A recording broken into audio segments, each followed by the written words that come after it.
Okay, Hilchos Deios, back to Hilchos Deios. Perek Hamishi. Yeah. Everyone has copies? Yeah, okay. Kishim shehachacham nikar b'chachmato u'v'deosav. Just as a chacham. Oh, raya for me. Oh yeah. About what? Kishim shehachacham nikar b'chachmato u'v'deosav. Just as the chacham is recognizable in his chachma and his deos. Meaning that there's They're separate. Chachma here is chachma, not Hilchos Deios chacham chachma. Oh. Yes. Yes. Right? Yes. it seems fair. Yeah, right. So just to review for I don't know when this came up. I mean, many times, but a month ago. yeah, a month ago. Yeah, when the Rambam says chacham in Hilchos Deios, now we're like not sure whether he means the Hilchos Deios definition of chacham, which means someone whose deos are balanced, or what we usually mean by chacham is you have chachma, you know. And I'm saying here, when he says just as, here it's clear it's separate, because if it was in chachma in your deos, then just say Kashem chacham nikar b'deosav, because it would be saying just like then you say just as someone who is on the middle path is recognizable in his deos, right? Right. So, Yeah. That- Well, Does that mean like all the times that he said like a person who has the right deos is a chacham, like he was talking about like a different type of chacham? Yeah, like, not that- necessarily chacham.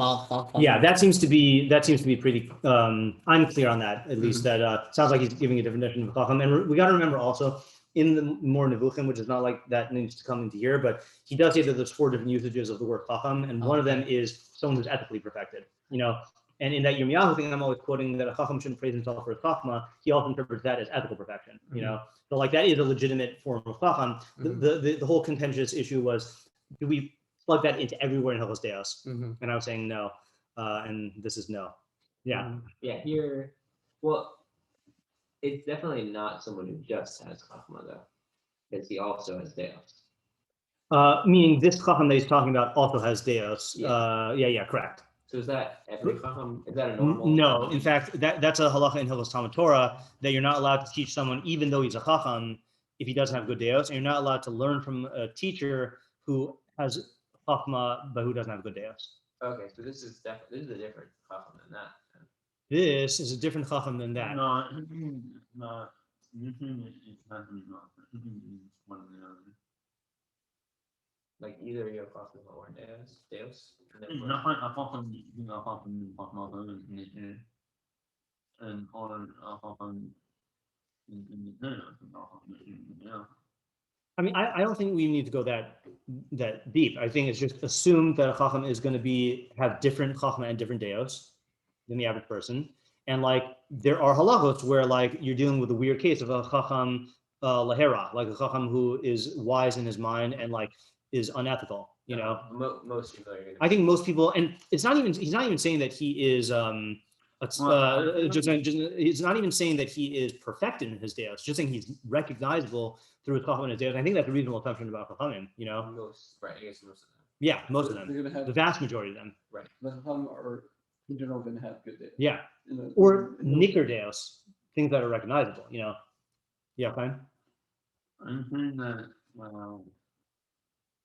I'm hearing from that happen both is unusual. That you mean? Like a chacham who has a chacham and deos. I'm saying that is going to be usual. That stam chacham, you take a chacham out of the you know, chacham pool, then and you're like the base matters. That's what we call it. Yeah. I was thinking of the kol parish miru parish, kol parish miru parish. That's what the halachos have been going on through my mind now with this. You know, that he's going to have deos and chachma that are discernible. You know, and what that means, it means that people can recognize it.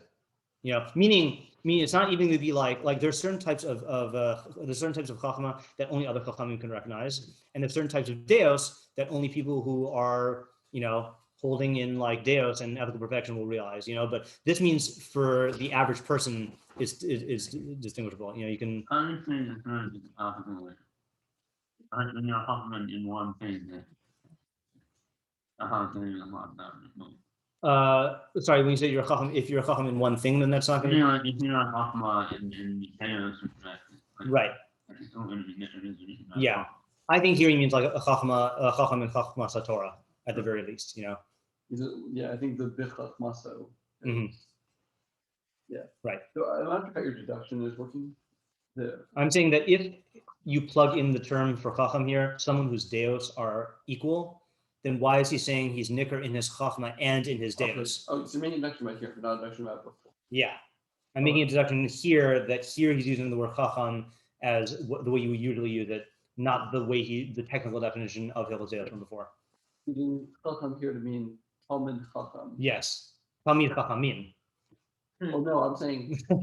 Oh yes, you're right. Yeah. Yeah, that's true. Oh man, that was overzealous. Yeah. I was actually specifically saying Talmid Chacham. Yeah. Yeah. Okay. So now we can finish the sentence. Yeah. So just as the chacham is recognizable in his wisdom and in his aptitudes, someone I read, I don't know if someone said this. Was this morning? Am I thinking? No one said that this morning. Maybe I was reading a translation, I think, of Deos, and they said aptitudes, which I thought was interesting. Which is what the SAT measures, your Deos, your scholastic, yeah. V'hu muvdal, yeah. V'hu muvdal bahen mishar ha'am, and he is separated through them from the rest of the people. Kach tzarach shehi nicker b'masav, so too he needs to be discernible in his actions. Now that's also interesting, right? Isn't that how Deos express themselves? In actions. So I mean he's got to spell it out. Okay. B'ma'achalo uvamashkehu, in his food and his drink, uvi'ilaso uvasiyas trakav, and in his like sexual matters and in his bathroom matters, right? Asiyas trakav here means bathroom, not like taking care of your needs. Uvadiburu uvahilucho, in his speech and in his walking, uvamalbusho uvakilkul devarav, and in his dress and in his I always forget kilkul devarav is. Does this guy say? Nihul inyanav, his governance of his no, not kilkul with a kuf. Yeah. His nihul inyanav, the way he manages his affairs. In his business dealings, and all of these actions should be beautiful and exceedingly correct or perfected. So, end of sentence. Yeah. So I think in him spelling it out, then I think he answered my question. So what did he mean? If Deos are only expressed in actions, so then even in the first sentence, half of the sentence, it means that they'll recognize his Deos through his actions. But what did he mean that he also needs to be nicker in his ma'asim, in his actions?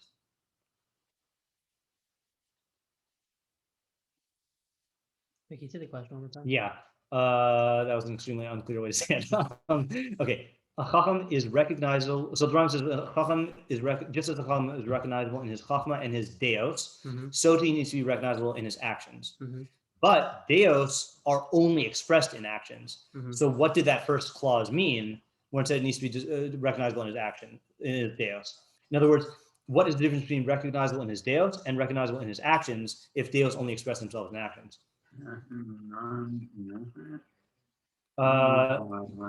Okay, I mean that's going to be a hint, I think. And maybe it's only I know this because I've read the parak in the past. I haven't read it like recently, but I think you get it from this. That I think it's a what must you say, that type of thing. yeah, the worst. that there's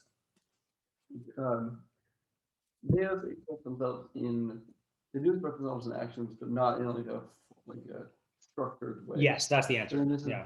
is saying he also needs to have like specific things. Yes, I think that's what you must say. Okay, meaning Deos express themselves in behavior.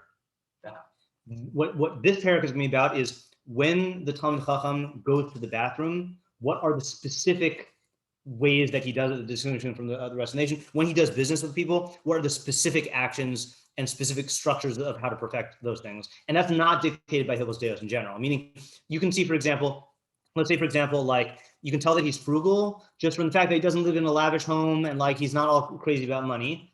That's behavior. But like when he does business and he like is scrupulous about honesty and like checks to make sure that the customer's happy, and then like, makes sure that like, I don't know, that he doesn't misrepresent it. Like there's specific things which I'm sure going to read, when we do this, but yeah. This is bad. This is bad. Yeah, he doesn't say this is bad, yeah. If he was actually in the middle, would those things happen anyway?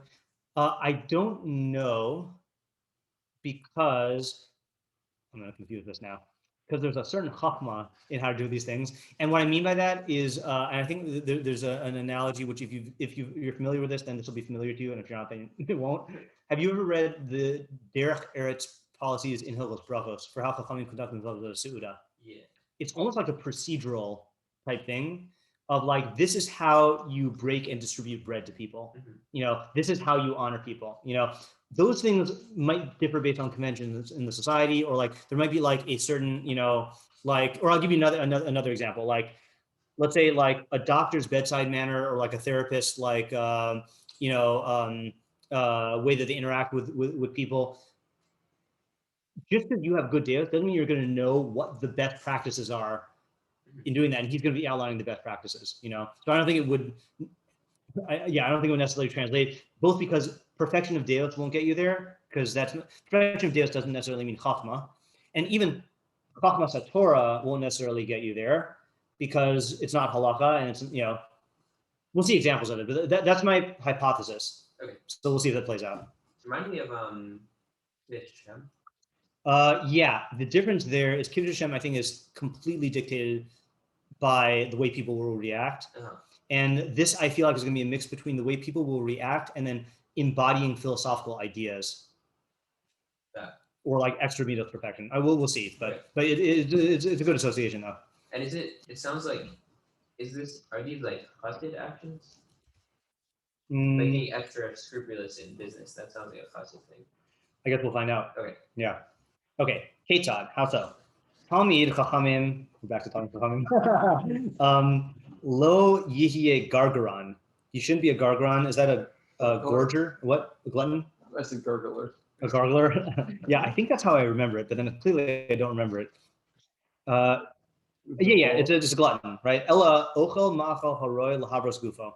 He eats food that is proper in order to make his body healthy. But isn't every person doing that? No. Yeah. So I'm seeing like, the whole last parak was about that. But you see from here, he codifies it in two places, right? That there's what every person should do for health. But then this is also like the nihug of a Talmid Chacham. He's eating a health lunch. Yeah.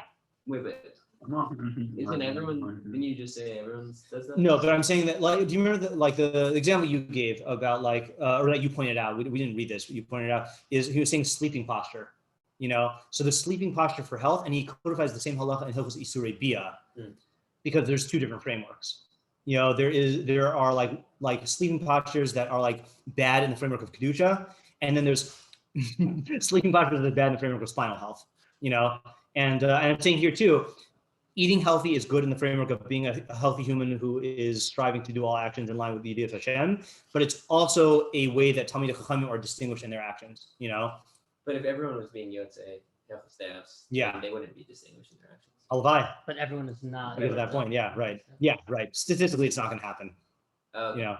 Right, I guess it's like, why does it have to be stressed twice? Like it's in Hilchos Deios, so like either you're being Yotzei in Hilchos Deios or you're not. Because not everything that a Chacham does, then the average person should do. But eating healthy is one of those things. But everyone should do the Hilchos Deios stuff. And not everything that the Hilchos Deios, that is done in Hilchos Deios is going to be identified by the Talmid Chacham as something that is proper for the Talmid Chacham to like display, to be, and this is about display, by the way. And is that why you went to the Kiddush Hashem thing? Yeah. Like, this is the way that Talmidei Chachamim are perceived in the nation, hinges on certain things like this, Let's finish reading halakha, and then we'll see examples, maybe. The lo yochal mimeno achila gasa, he shouldn't stuff himself. V'lo yehi rodif lamalas bidno, he shouldn't run to fill his belly. Ka elu shemismalim imachal umashke ache tapuch resan, like those who fill their bellies until they protrude because of the food and the drink. Okay. V'aleim of course, this is what is stated in the Malach in the Nevi'im. V'zerisi perish al pneichem perish chagechem. I will scatter filth upon your faces, the filth of your festival offerings. Amru Chachamim, the Chachamim said, Elu b'nei Adam she'ochlin v'shotim v'otzim kol yimeim kachagim. These are the people who eat and drink and make all their days like parties. Yeah. I was walking out of Gourmet Glatt this afternoon, and Rebbitzin saw me holding like this whole thing of like bottles, and she's like having a party, and I'm looking at the bottles and it's all like water bottles, like a hydration party. Yeah, but yeah, it just reminded me of the making all your days like parties. Vehin omrim achol v'shaso. They say eat and drink kimachar namos. Eat and drink for tomorrow we die. Right? That's the other side. That's the counterfeit stoicism that Seneca talked about. Of there are people who take the Stoic ideas and then they pervert them. So one of them being that if you live each day as if you're going to die, you should just eat and party and stuff like that. And he like speaks against that. But I mean, I'm bringing that up also because Chazal do the same thing. Like they also say you should treat each day as if you're going to die. So should we eat and drink? No, the Navi says not. Yeah, yeah. That's the whole question. What? Why not? That's a good question. Yeah, I feel like that's a bigger discussion, and I've actually never looked into this Navi before. That line, I don't even know the context. Yeah. The line is the Navi saying it as an imperative. No. Yeah, I think that is a separate, good but separate discussion question. Is that? Yeah. Sure. Okay. Yeah. I mean, I would love to go into it, but I have to. It's the case. Yeah. V'zehu machal. Yeah, right. V'zehu machal harashayim. This is the food of the evil people, or the eating of the evil people.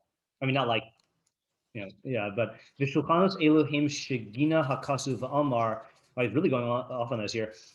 These tables are the ones that are degraded by the verse, saying ki kol shulchanos malu ki tsoa b'li makom. For all tables are filled with vomit and excrement without place, without space, right? And that's what Avos in Perek, Mishnah. I don't know. Yeah, it's in Gimel. I do know it's in Gimel. It's in the beginning. It's like they darshan it that it's b'li makom kol shulchan kol people who eat and don't say words of Torah on them. It's as if they're eating at offerings of Zivchei Mesim, right? And then they quote this passage and they darshan it that they say bli makom is like, I think the drasha is like it's without God, because like hamakom. Yeah, I heard you guys passage. I had like fond associations to it. Yeah. Yeah. Not because of the vomit. Yeah. Aval hachacham eno ochel ela. I wonder also. This is speculation on my part. We need someone like Berman for this. Vomitoriums were a thing. What? Vomitoriums, right? In Rome, I believe, not Greece, that they would eat lavish meals and then vomit so that they could eat more. And I heard that the practice wasn't as widespread as like people depict it as, but I wonder if this is like a dig at that. Because it's just finding out people who just are overindulging in food, just for the physical pleasure. And like, this is both literal and figurative, like the tables are filled with, I mean, they didn't have extratoriums. I mean, they did, those are called bathrooms, but yeah. Okay. Aval hachacham, we should start calling it that from now on. Yeah. Aval hachacham, eno ochel ela tavshil echad o shnayim. A chacham only eats one or two dishes. V'ochel mimenu k'dei chayav v'dayo. And he eats enough for his life, and then that's enough. See, that's also different than what he prescribed in Hilchos Deios. He never said how many dishes you should eat. And he also did not even say, I mean, he said eat for your health. He didn't say, I'm talking about Daled in Hilchos Deios. I don't think he said eat enough to sustain you, because he said eat enough to get 3/4 full. Yeah. Right? Yeah, that's interesting. V'dayo, and then that'll be enough. Kusha Amar Shlomo, Tzadik Ochel L'Sov V'Nafsho. Mishlei, which did he also quote that earlier? In Perek Daled? That reminds me of what we did this morning. Lechem chuki, but for diet purposes. Yeah. Yeah, right. It's true. Yeah, literally lechem chuki, and only one more dish. Yeah, that's interesting. Possibly another dish. Was that a bread pun? um, uh, okay. Let's just get to the end of the food and drinking thing, and then go back and reflect on this. When the chacham eats in this minute way that's proper for him, lo yochlenu ela bebeso al shulchano. See, now we're branching out of health strictures. He should only eat in his house on his table. V'lo yochel b'chanus. He should not eat in the marketplace. Chanus is a, what's the difference between a chanus and a shuk? Shuk is a marketplace as a whole. Chanus is like a store. Yeah, like your storefront, right? Yeah. Ella lefif torach gadol, unless he really needs to. Kadesh lo yizgana b'fnei bria, so that he should not degrade himself in front of the people. Yeah, I'm just laughing. This is only gonna be funny to me, maybe, but my assistant principal in high school, Paul, was a very funny guy. He had a very funny demeanor. One time we were on a field trip, and somehow he, how did he get it? He must have brought it because there's no kosher food in Seattle. He was eating a burrito, and it opened and fell all over his hands. He was like, "No, this is why Tommy shouldn't eat in the marketplace." And I associate that halakha with him of being this Ghana brios. I don't know. It was a very funny imagery. Kind of like slipping on a banana, feel funny, but the burrito opening, and then him associating it with this halakha, bemoaning it. Lo yochal eitzel amei haaretz. He should not eat by lay people. I think amei haaretz here just means lay people, not I don't think it's a technical definition, just the average people, I know that there was a whole thing, at least in the Gemara, of Tuma. Tuma and the Chachamim not eating with Amei Haaretz. Yeah, he brings that up at the end of Hilchos Tumas Ochlin, I think. That's an interesting one to look at. Velo al osan shulchan hamleim ki tzoa. And you shouldn't eat on those tables that are filled with vomit and excrement because it's not sanitary. But he means here people who, even I guess if they're not Amei Haaretz, people who eat in this way. If you go to a, I don't know, an all you can eat, if you go to, not to degrade people who are doing this, but I'm sure you've heard the really crazy Pesach programs, the gold leaf inlaid, champagne fountain, the really expensive ones, Oh, it's insane. It does not seem, talking to people who have gone there, who are Talmidei Chachamim, because their families took them there, it does not seem like a Jewish thing. It really seems like Roman opulence, but yeah, you shouldn't eat with those people either, Yeah. Or anything where it's it seems like it's not specifically that. It's also anything where it's a meal indulgence. Let's say going to an all you can eat restaurant where people are yeah, that by implication you're right. Yeah. V'lo yardis hu dosa b'chol makom. He shouldn't quantitatively increase in his meals in every place. I think that means, well, see, the lashon of yardis hu dosa makes it sound like saying he shouldn't have many meals in a place. Not that he shouldn't increase the meal itself quantitatively. But even with chachamim, I don't know what that means. Is there a footnote? Yeah, maybe. Oh, meaning so it doesn't sound like he's just coming over to eat. Meaning if you are always going over to someone's house to eat, then they're going to get the impression that, this chacham's only coming over to eat, And I guess he's saying even chachamim can feel that way, Or people will perceive it that way. Yeah, right. Maybe not the chachamim feeling. Yeah. Wait, so therefore you should go over when you're not eating? you shouldn't go over so much. I mean, yeah, that is a logical solution, right? Right. Yeah. Go over even when you're not eating, but I think what he's actually saying is, don't go over don't not overstay your welcome, overgo your welcome. Mhm. In eating. In eating, yeah. Going over to learn would be a different thing, Yeah. V'lo yochal, and you're not going to eat while you're learning because you don't do that. If you want your Torah to last. V'lo yochal v'sudos sheyesh b'hem kibutz harbe. you should not eat in meals that have a large gathering.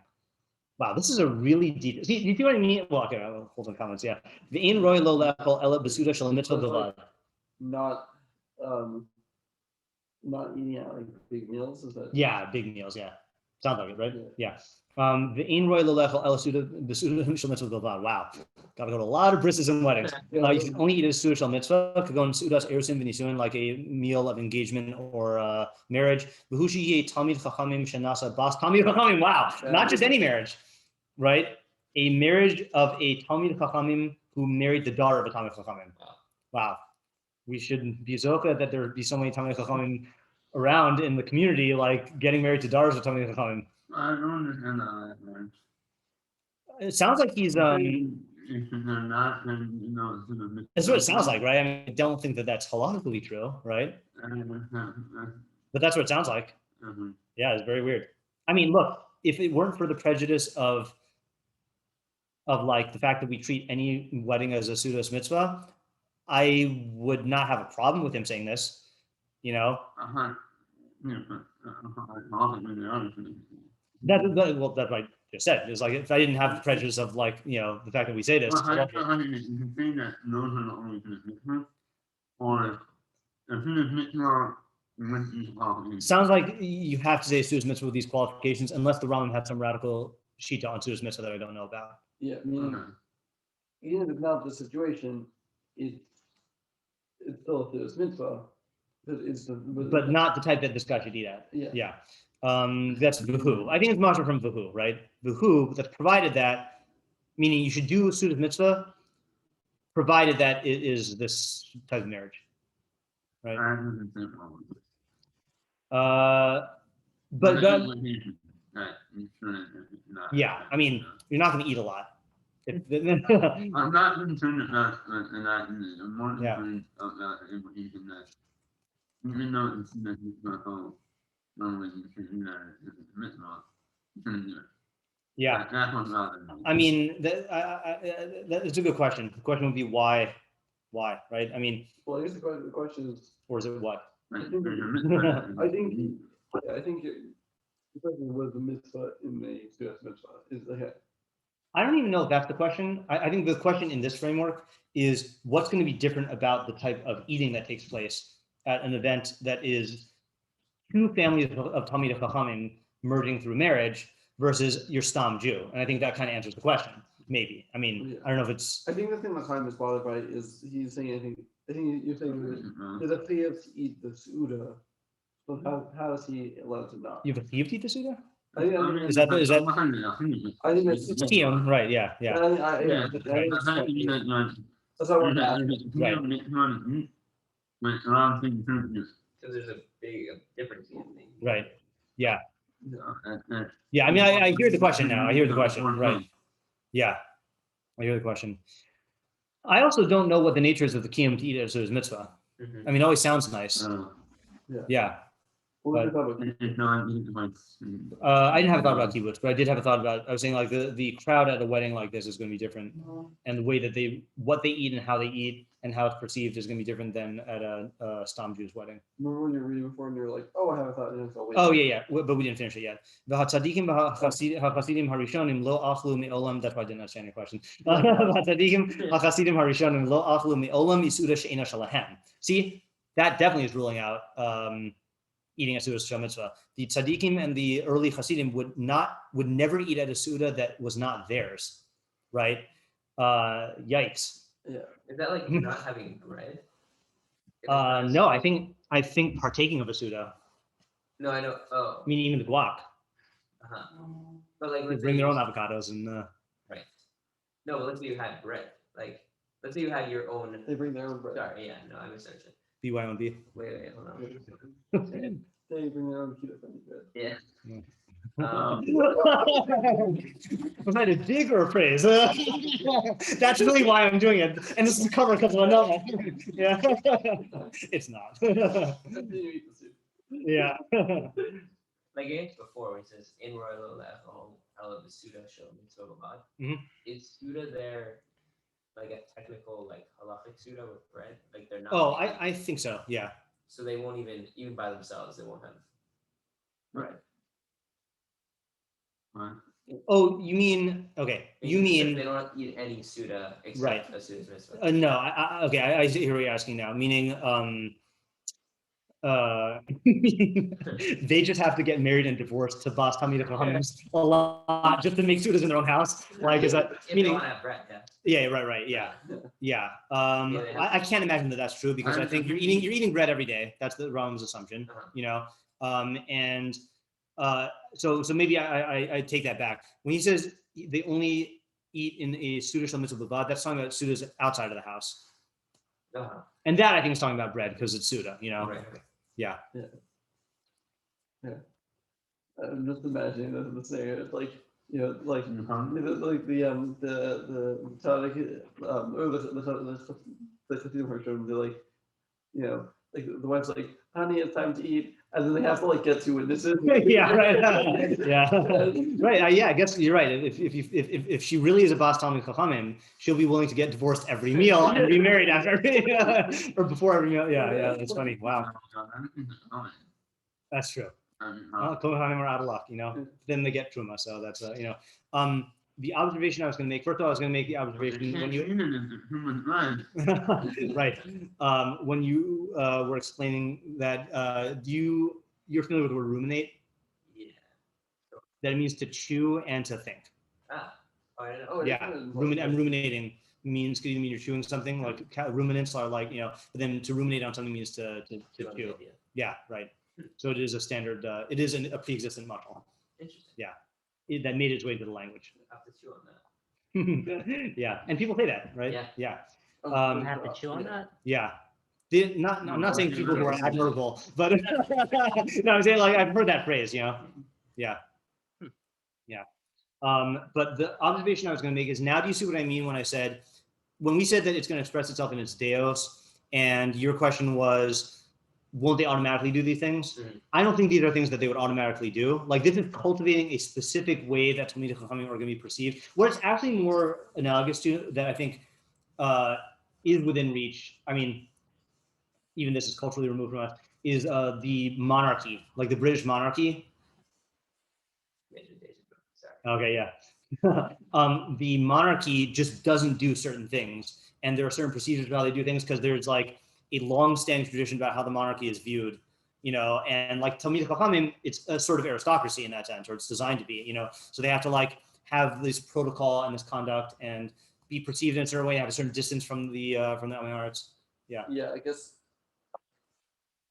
the mentality of this culture, or I guess the impression that this gives off is that they're not going to like, they're from their place to like go somewhere else for Right. which is like a certain like self-dignity type of thing. Well, I don't know about that. I mean, that might be possible, but what would be a very, and maybe I'm only thinking about this because of the monarchy example and Paro, what would be a very practical reason why the ideal situation is only eating in their own homes, and also avoiding public gatherings and avoiding like Amiharats and stuff, like Surrounded by like-minded people. So is that for their sake or for the sake of the people? That's for their sake. That's for their sake. So that's a good reason for their sake. And I think in the end of Hilchos Tumas Ochlin, which maybe we could read today, if we're talking about it, might as well, right? I think that's going to be more for their sake. Mm-hmm. But here it seems to be that we're concerned with the public's perception.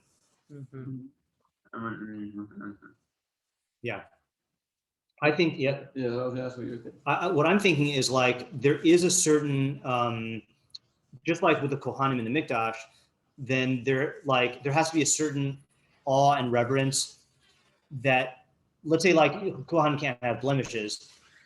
That's too human in a way, like there has to be a certain distance and admiration. And like when you're eating, I said Paro because the whole Paro going to the bathroom thing, like you go to the bathroom in private in the morning so that people view him as a god. Mm-hmm. And obviously that's messed up Avodah Zarah, but like there is a reality to that. When you're seeing a Talmid Chacham like eating, that does break the the aura in a certain sense, you know. Yeah.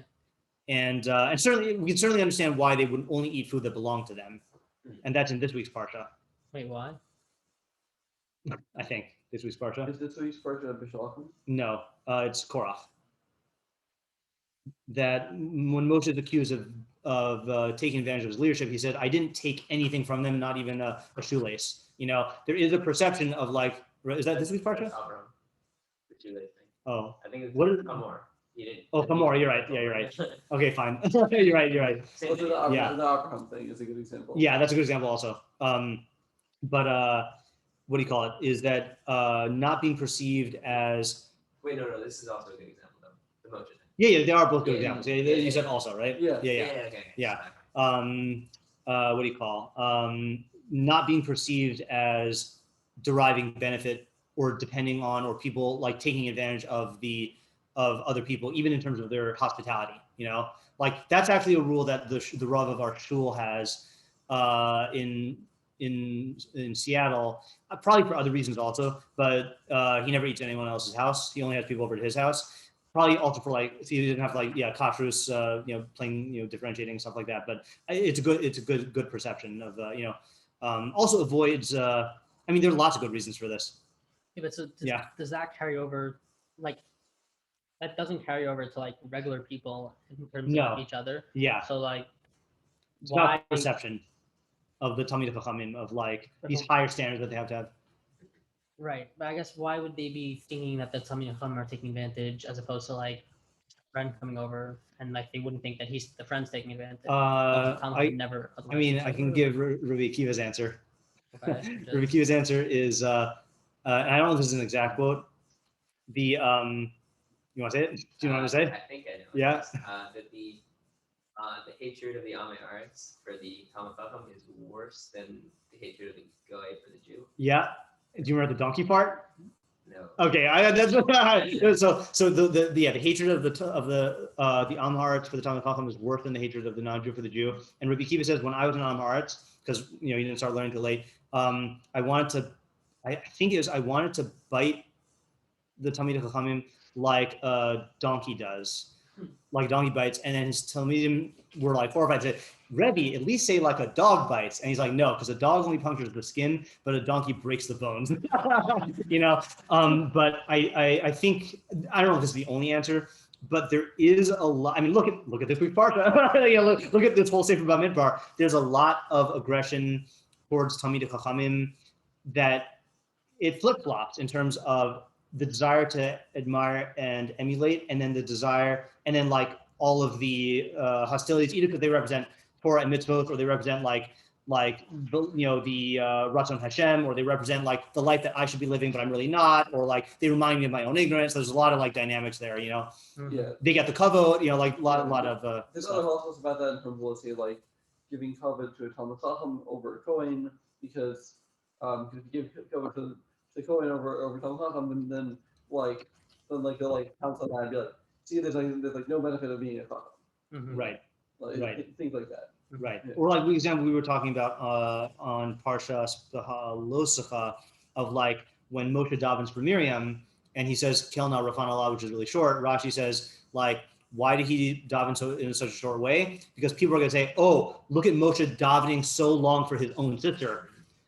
Of course he's going to daven for his own sister, but like people like have these crazy standards when it comes to like accusing Talmidei Chachamim of like having whatever, like differentiation in some way, that they, even though it's humanly understandable with, davening for your sister to get better. Okay. So I just have a question about this. Yeah. So what is the standard that he talks about a few different things. He says you shouldn't eat with an amaretz. Yeah. Right? And then he says you shouldn't eat that. Oh, wait, you shouldn't eat with an amaretz, and you shouldn't eat that much anywhere. Right? That's what he's saying. Well, you're talking in halacha beis, right? Yeah. Yeah. You shouldn't eat. Well, first, let's just categorize it from the top, though. So first is location, right? Is you should only eat in your house, not in these public places, unless it is necessary, so that you don't become degraded in front of people. Yeah. And that's also what I had. I think that's also where my thought came from of the like looking too human. Like it's not degrading to eat, but it is, I mean, like a burrito unfolds, but it is human to like be involved in eating, or like, here's another memory I have from NC's Kolel, and I never knew if he did this for like Talmidei Chachamim reasons, but with Raforsky, I remember when I saw him eat, and I, again, this is I was not even fully a year Jewish yet, so I was like looking at every single thing that every single person did to try to like learn from, like, is this a Jewish thing, So I think I got it in my mind that this was from that, because I think I'd read something. He would chew with his hand in front of his mouth, and I think it is a thing, just like mothers say, like, don't chew with your mouth open, or like don't, but like it was like anything that could be perceived as degrading. It's not degrading to watch a normal person chew, but like somehow like watching like a Talmid Chacham like just munching on food could look like, oh, that guy also eats his food, like it's just, yeah. Hold on a second. Will you remember what you're gonna say? Because we were categorizing the location.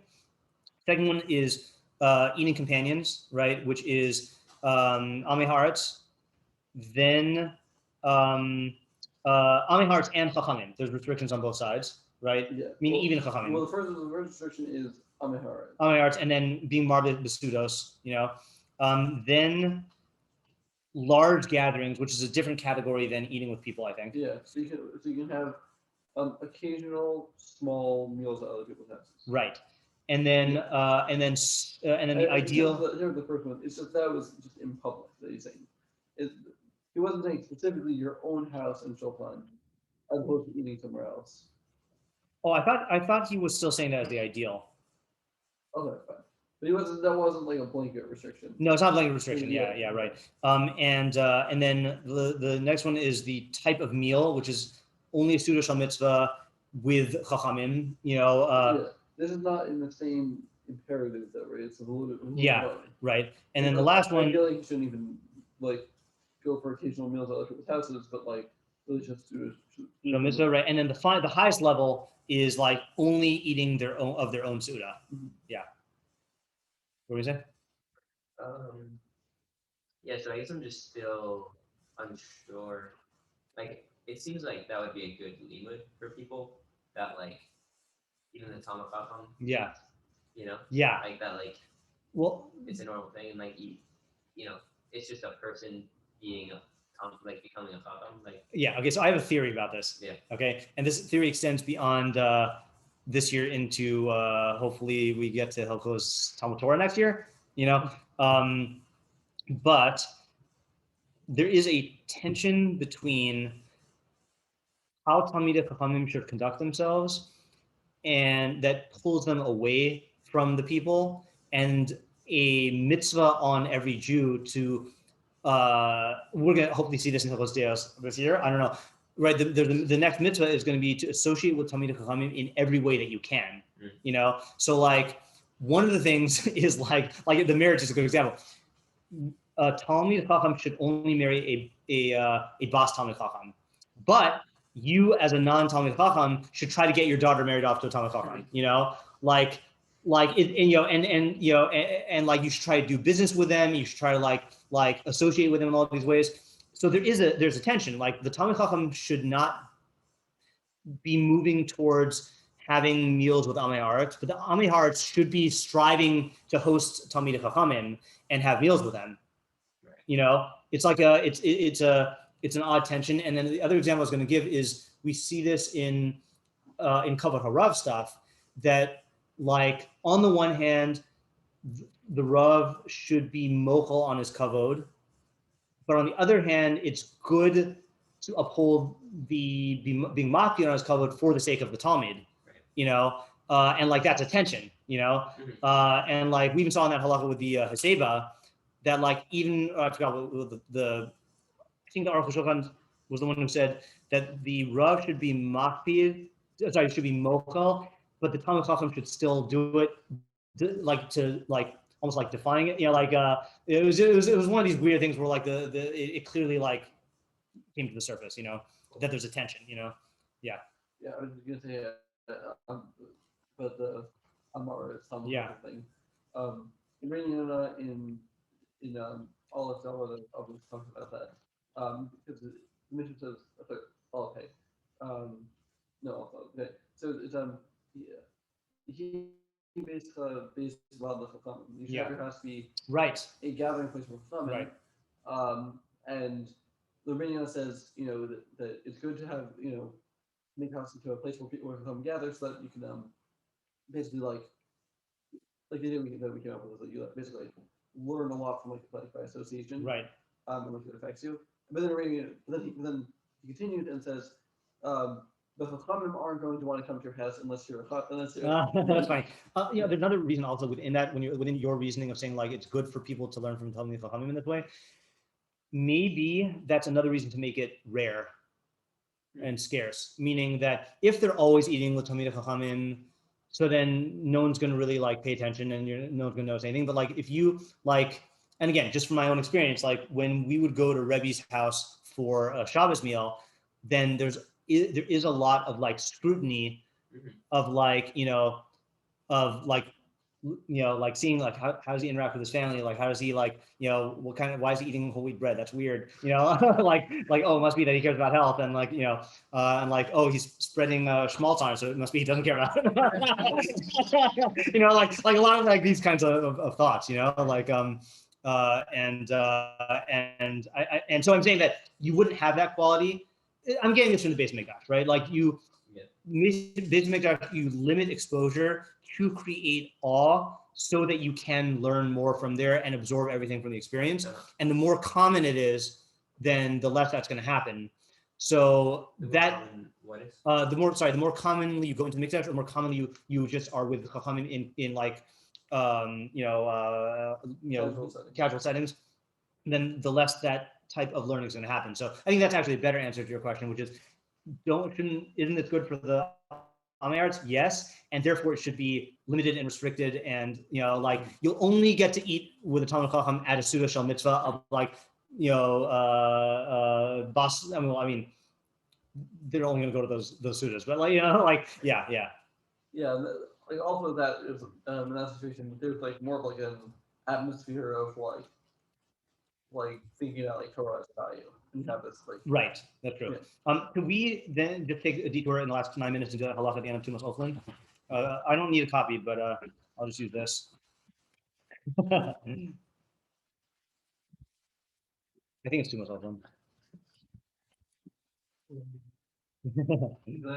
And Sefer Kedusha? Nope, it's in Sefer Tahara. Sure.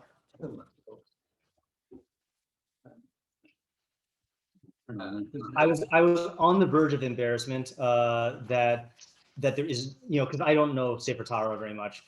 I was hoping that when I said it's in Tumas Ochlin that there is an actual section called Tumas Ochlin. I was like, maybe like I just got the whole section wrong, and What's yeah. It's the last halacha in the entire thing. Oh, right. So it's 9. Yeah, halacha yud beis. Okay, so let's read this and just contrast it with what we just read. Got it, everyone? Okay. So even though it is permissible to eat, like for the average person to eat food that is tameh and to drink drinks that are tameh, Hasidim Harishonim hayu Ochlin chulin v'tahara. The Hasidim Harishonim would eat their food in a state of tahara. V'nizharim min hatumot kulan kol yemehen. And they would guard against tumos, all of them, for all their days. V'hinani k'roim prushim, and they were called prushim, right? Separatists, right? Pharisees. Yes, Pharisees, yeah. Yeah. Which is weird because I think we associate prushim with, am I using the right term? Yeah. Yeah, okay, good. Yeah. It's just weird that they felt different. I know, right? I think we usually associate we associate prishus with taiva usually, right? Like havi prushim min ha'averos umin ha'arayos, like kedoshim to you, like but this is prushim. Well, you'll see. This is prushim. Well, he does say, but that kedusha yisera here. It is kedusha. V'derech chasidus, and it's a way of chasidus sheyihye nivdal adam uporish mishar ha'am, that a person should be separate and removed from the rest of the people. V'lo yigav behem, no touching. V'lo yochal v'yishtei imahim, and not eat and drink with them. That was an Arrested Development reference. Which is weird. That he shouldn't. I mean, he says right, he shouldn't touch them. Yeah. The people, right? Weird. Very weird. And you shouldn't eat and drink with them. Shaprishus mevia lidei taras haguf mimasim harayin. So this type of separation, meaning separation from Amei Haaretz and the other people, brings you to tahara of the body from bad actions. Now, tahara of the body from bad actions, I think he's using tahara here metaphorically. I don't think he means like bad actions that make you tame, like, because there's lots of bad actions. Murder does not make you tame. I mean, well, I guess it does with a dead body, but like, if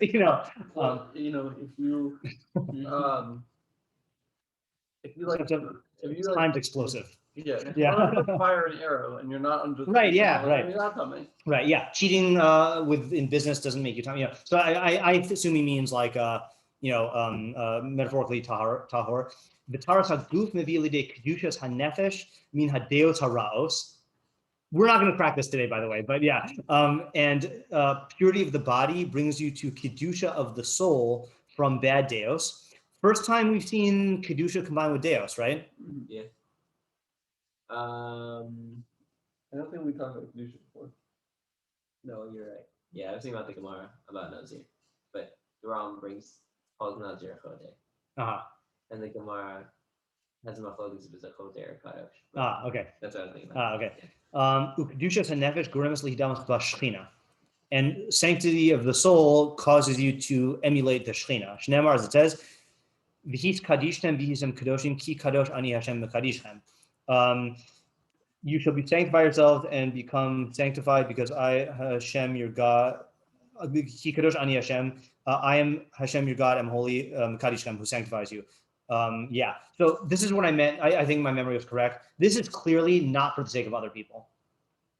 This is, you separate from Amei Haaretz in your eating for your own perfection and for your own sake to have this, to ride up the chain of kedusha and shechina stuff. Yeah, Chaim? And it's possible he does talk about it later on, but it is odd that he does mention in our eating area of Hilchos Deios.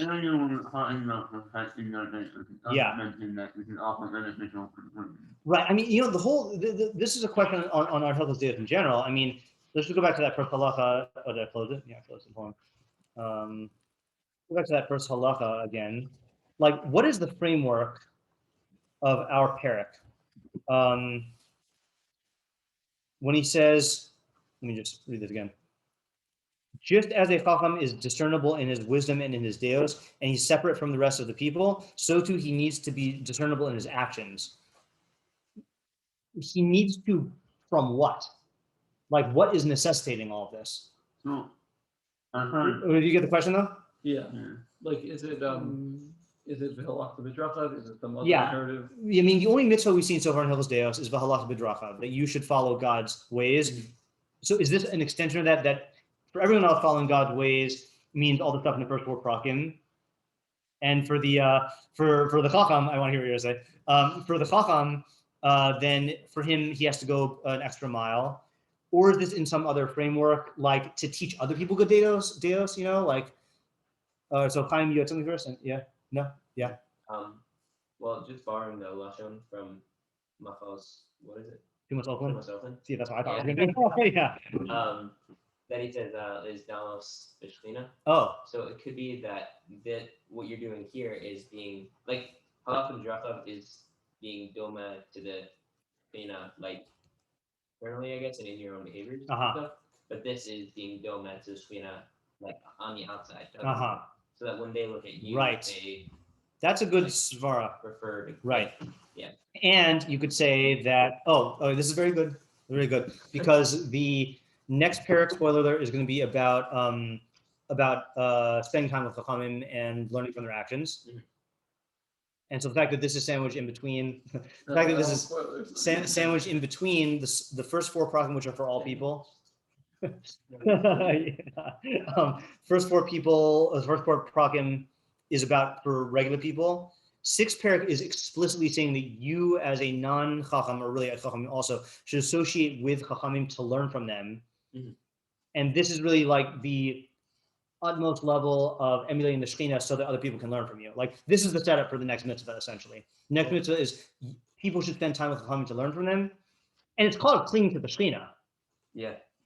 right? So this is a kiyum in like you as a Talmid Chacham becoming like resembling the Shekhinah. That's the next parent. Or The next parak. Wow. Well, I mean, first halacha in it, but Yeah. it's what kicks off the parak.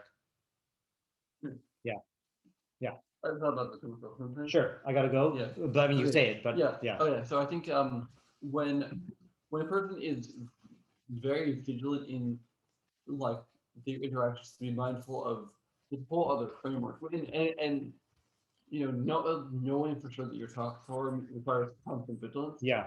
Nice Harry Potter reference there. Yeah. I was considering barking at 5. Yeah. Yeah. Then that is going to have an effect on your other actions because if you're being very mindful about like not interacting in like what's making sure your food doesn't come in contact with tomorrow, making sure that you don't like come into contact with anything that might be coming. That like having that constant awareness of what you're doing will help you be more mindful in other areas. Yeah. And by the way, just regarding the Kiddush Hashem halachos, he doesn't say this, but I feel like this also is a sliding scale. Right there, he says explicitly, it's all in accordance with the Chacham and his Chachma. I feel like that has to apply here. Like a Rav Moshe Feinstein is going to have to be much more makpid and strive for a higher level here. And a yeshiva bacher in yeshiva, not necessarily, but when he's out in the world interacting with Amei arts, then he does.